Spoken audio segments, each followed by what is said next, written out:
এবার প্রশ্ন হলো, আমরা জানি বিবাহ বহির্ভূত সম্পর্ক হারাম, কিন্তু তবুও একটু ছোট বয়সেই একটা লং ডিস্টেন্স সম্পর্কে জড়িয়ে যাই। সম্পর্কের 5 বছর হয়ে যাচ্ছে, আমি এখনও সামনাসামনি কিংবা ভিডিও কলে তাকে দেখিনি।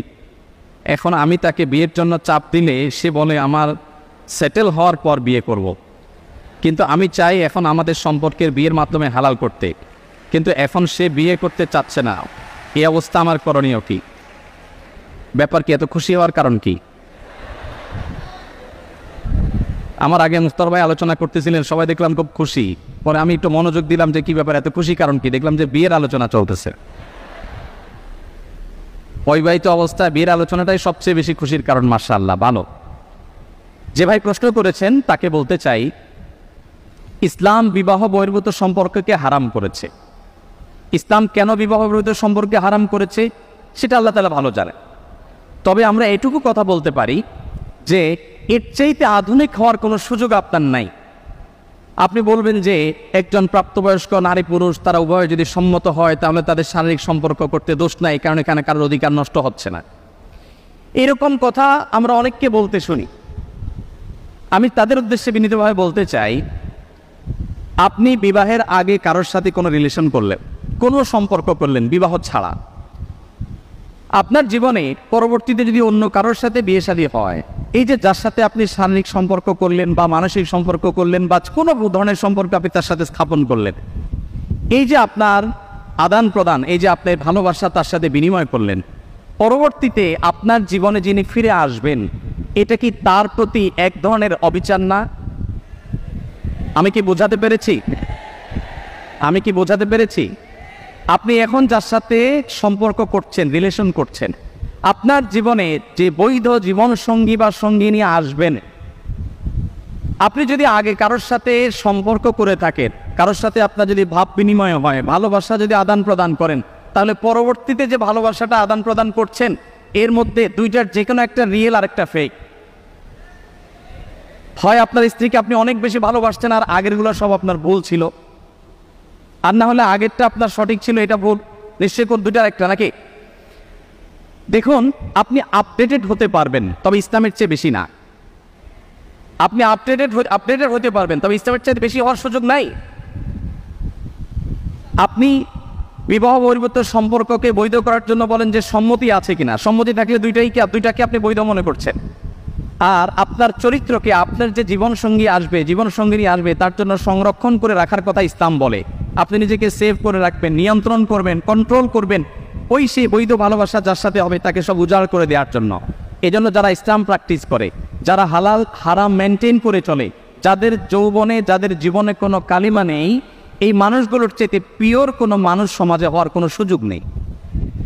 আর যে সমস্ত যুবক এখন ঠিক এত আসতে কেন, যে সমস্ত যুবকেরা তাদের যৌবনকে কালিমায় মিশ্রিত করে ফেলেছেন, আমি তাদেরকে, আপনাদের প্রতি শ্রদ্ধা আমার আছে, সেই সাথেও বলি, তাদেরকে আমি বলি যে ডায়রিয়া রোগে আক্রান্ত রোগীর মতো তারা। যেখানে কোনো কিছু দেখেছেন সেখানে তিনি কাত হয়ে পড়েছেন, সেখানে দুর্বল হয়ে পড়েছেন, সেখানে বসে পড়েছেন, সেখানে কন্ট্রোল হারিয়ে পড়েছেন, সেখানে ডাইরেক্ট হয়ে গেছেন। আর একজন মুত্তাকি পরহেজগার যুবক, তিনি অপেক্ষা করেন, তার সামনে হারাম সম্পর্ক করার হাতছানি আসে, তিনি বলেন যে আল্লাহ দেখছেন, আমার এই বৈধ ভালোবাসাকে আমি জমিয়ে রাখছি। এই ভালোবাসা হলো সফট ড্রিঙ্কসের জাহাজের মতো, খুলে ফেলছেন তো শেষ। এরপরে খুলে ফেলছেন, এরপরে যতই আপনি ঢাকনা লাগান, যতই আপনি মুখ লাগান, আগের জাহাজ আর ফিরে পাবেন না। যারা অবৈধ সম্পর্ক করেন, বৈধ সম্পর্ক যদি হয়, বিবাহের সাথে যদি করেনও, আপনার ওই ভালোবাসা ভাব, এটা বিনিময় যে করে ফেলেছেন, করতে করতে এটা ইউজ হয়ে যাওয়ার কারণে পরবর্তীতে আর ভালোবাসার যে স্পিড ছিল আপনার শুরুতে, সেই স্পিডটা আপনার ওই ফাইনাল ভালোবাসা আপনি পাবেন না। এই জন্য তুলনামূলকভাবে যারা তাদের যৌবনকে, চরিত্রকে হেফাজত করে রাখতে পেরেছে, দাম্পত্য জীবনে তিনি ছেলে হন, তিনি মেয়ে হন, তিনি নারী হন, তিনি পুরুষ হন, তার সব ভালোবাসা তো রিজার্ভ থাকে, একটু ইউজড হয় নাই, সবটুকু একেবারে ইনটেক, সবটুকু একেবারে ওই যে ছাঁচ যেরকম আটকানো আছে বোতলের মধ্যে আটকানো, বিবাহের পর তার সকল ভালোবাসা উজাড় করে জীবন সঙ্গিনীকে দিতে পারেন। এই জন্য যারা আপনাদেরকে প্রেমের ট্রেনিং দেয়, অর্থাৎ বিবাহ বহির্ভূত ভালোবাসার প্রশিক্ষণ দেয়, আপনি অ্যানালাইসিস করে দেখবেন সমাজে দাম্পত্য জীবনের সবচেয়ে দুঃখী হয় তারা সবচেয়ে বেশি। যারা সকাল বিকাল আপনাদেরকে নাটক সিনেমার মাধ্যমে বিবাহ বহির্ভূত ভালোবাসার প্রশিক্ষণ দেয়, এই ভালোবাসা জয় করার জন্য বাবা মার অবাধ্য হওয়া যাবে, ধর্ম ছাড়া যাবে, সমাজ ত্যাগ করা যাবে, এই ট্রেনিংগুলো যারা সারাদিন দেয় এদের এক একজনের দেখবেন জীবনের লাইফ পার্টনার বা স্বামী বা স্ত্রী 5 জন 6 জন করে চেঞ্জ করা শেষ হয়ে গেছে। তারা যত আড়ম্বর করে বিবাহের অনুষ্ঠান করে তত ডাকডোল পিটিয়ে আবার বিবাহ ভাঙে। আর এর বিপরীতে আপনি মুত্তাকি পরেজগারদের জীবনে কি আপনি দেখেন, পুরুষ হোক আর নারী হোক, যিনি আল্লাহকে ভয় করে চলেন, যিনি হালাল হারাম মেনটেন করেন, যিনি অবৈধ সম্পর্কে জড়ান না, এই মানুষগুলোকে দেখবেন তুলনামূলকভাবে দাম্পত্য জীবনে তারা একটু বেশি সুখী। এখানে একজন হুজুর আছেন আমাদের মুফতার ভাই, আপনারা তুলনামূলকভাবে হুজুরদেরকে দেখবেন যে মুফতার ভাই তো বাসার বাইরে বেরিয়ে হতে চান না। আজকে ফজরের পর একটা মিটিং ছিল ওনার সাথে, উনি আসেন নাই। হুজুররা তারা বাসাতে এত বেশি আবদ্ধ, এত বেশি তাদের স্বামী স্ত্রীর মধ্যে বোঝাপড়া এত বেশি, হুজুরদের মধ্যেও যে কিছু ব্যতিক্রম নাই তা না, আমি সেটা স্বীকার করে নিয়েই বলছি। তুলনামূলকভাবে যারা আছে, ভাইকে রশি দিয়ে টেনে বাসা থেকে বের করা যায় না। শুধুমাত্র ভাই কেন, এ রোগের রোগী আমি নিজেও, আমরা সবাই কম বেশি। ভাইরা আমার, যদি দাম্পত্য জীবনে সুখী হতে চান, ভালো করে শুনে রাখুন, দাম্পত্য জীবনে যদি সুখী হতে চান, বুকে জমে থাকা সকল ভালোবাসাকে জমিয়ে রাখুন, কোথাও খরচ করবেন না।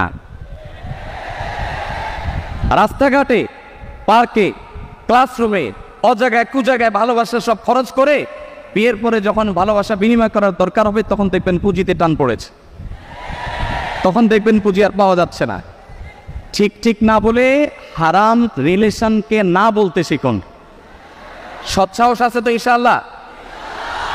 কোন কোন যুবক হারাম রিলেশন থেকে বেরিয়ে আসার প্রতিজ্ঞা করবেন, হাত তুলে দেখানোর সৎসাহস আছে? তার মানে সবারই হারাম রিলেশন আছে অলমোস্ট। আল্লাহ তাআলা আমাদের সবার যৌবনকে সকল কালিমা থেকে হেফাজত রাখার তৌফিক দান করুন। ভাইয়েরা আমার, আমাদের এই দেশে বিবাহ বহির্ভূত সম্পর্ক যখন থেকে বেড়েছে, বিবাহ বিচ্ছেদও তত বেশি বেড়েছে। ঢাকা শহরে প্রতি মিনিটে তালাক রেকর্ড হয়, যেই হারে বিবাহ রেকর্ড হয় সেই হারে তালাকের রেকর্ড হয়। আমি মৌলভীবাজারে এক ওয়াজ মাহফিলে গিয়েছি, আবার নারায়ণগঞ্জে এক ওয়াজ মাহফিলে গিয়েছি। 2 জন জনপ্রতিনিধি চেয়ারম্যানকে পেয়েছি, তারা আমাকে বলেছেন, একই কথা বলেছেন। একজন বলেছেন, হুজুর আমি চেয়ারম্যান হয়েছি মাত্র কয়েকদিন হয়েছে, এই কয়েকদিনের মধ্যে 25টা সালিশ আসছে আমার কাছে, বিবাহ ভাঙার সালিশ। ভাইরা আমার, আমাদের দাম্পত্য জীবনের অবস্থা ভয়াবহ। পশ্চিমা পৃথিবী, আমি প্রায় সময় বলি, পশ্চিমারা জ্ঞানে, বিজ্ঞানে, অবকাঠামোতে, অন্য অনেক দিক থেকে আমাদের থেকে যদি 1000 বছর এগিয়ে থাকে, পারিবারিক সুখ শান্তিতে, দাম্পত্য সুখের দিক থেকে আমরা তাদের চাইতে 2000 বছর এগিয়ে আছি। আমরা তাদের চাইতে জ্ঞানে বিজ্ঞানে অনেক পিছিয়ে থাকতে পারি, অর্থনৈতিকভাবে অনেক পিছিয়ে থাকতে পারি, অবকাঠামোতে অনেক পিছিয়ে থাকতে পারি, কিন্তু দাম্পত্য জীবনে আমরা যতটা সুখী পশ্চিমারা সেগুলো কল্পনাও করতে পারে না। আমাদের এই সমাজে বাবা মার সাথে সন্তানদের যে বোঝাপড়া, স্বামীর সাথে স্ত্রীর যে ভালোবাসা, এটা ওরা স্বপ্নেও দেখতে পারে না। আপনারা যাদের স্মার্টফোন ব্যবহার করেন তারা দেখবেন যে একটা অ্যাপের অ্যাডভার্টাইজ ঘুরে ফিরে অনেক বেশি দেওয়া হয়। সেটা কি? স্ত্রী হাতে ঘুমাচ্ছেন, তার হাতে মোবাইল ফোন আছে, স্বামী সেটা খোলার চেষ্টা করে। এটা সাধারণত বিভিন্ন অ্যাপগুলো অ্যাডভার্টাইজ দেয় যে কীভাবে আপনার মোবাইলকে আপনি সিকিউর করবেন, যে আপনি ঘুমায় থাকবেন, আপনার স্বামী এসে গোপনে আপনার চ্যাটিং কার সাথে করছেন উদ্ধার করার চেষ্টা করবে, কিন্তু সে পারবে না, চান্দু পারবে না। আপনারা এরকম অ্যাডভার্টাইজ দেখছেন? এর মানেই অবিশ্বাস কোন পর্যায়ে চলে গেলে নিজের মোবাইলে কার সাথে চ্যাটিং হয়েছে, কথাবার্তা হয়েছে, এগুলোকে সিকিউর করার জন্য তাদেরকে অ্যাপের পরে অ্যাপ ডেভেলপ করতে হয়। তারা সামলাতে পারছে না, তাদের সমাজের পারিবারিক ব্যবস্থা ভেঙে পড়েছে, শেষ হয়ে গেছে। আমাদের সমাজে এখনো এত অধপতনের পরও আমরা যে জায়গাটা দাঁড়িয়ে আছি, এখনো আমাদের স্ত্রীরা স্বামীরা স্ত্রীদেরকে মন উজাড় করে ভালোবাসে। কিছু হাতে গোনা কুলাঙ্গার বাদ দিলে বেশিরভাগ পরিবারে স্বামী স্ত্রীর মধ্যে যে বোঝাপড়া আছে, এগুলো পশ্চিমারা কখনো কল্পনা তো দূরের কথা, স্বপ্নেও তারা দেখে না। মানুষ তো স্বপ্নে দেখে, ওরা স্বপ্নেও আমাদের এই ভালোবাসা দেখে না। এজন্য ভাই, পশ্চিমাদের ভালো জিনিসগুলো গ্রহণ করেন, কিন্তু অনুগ্রহ করে তাদের এই সমস্ত খিস্তি খেউর বস্তা পচা সস্তা এই সমস্ত সংস্কৃতিকে কখনো গ্রহণ করতে যাবেন না। ঠিক আছে তো ইনশাআল্লাহ? তো যে ভাই প্রশ্ন করেছেন তার প্রশ্নের উত্তর হলো, আপনি হারাম রিলেশনকে বলিষ্ঠভাবে না করে দিন, হালাল রিলেশনের জন্য অপেক্ষা করুন।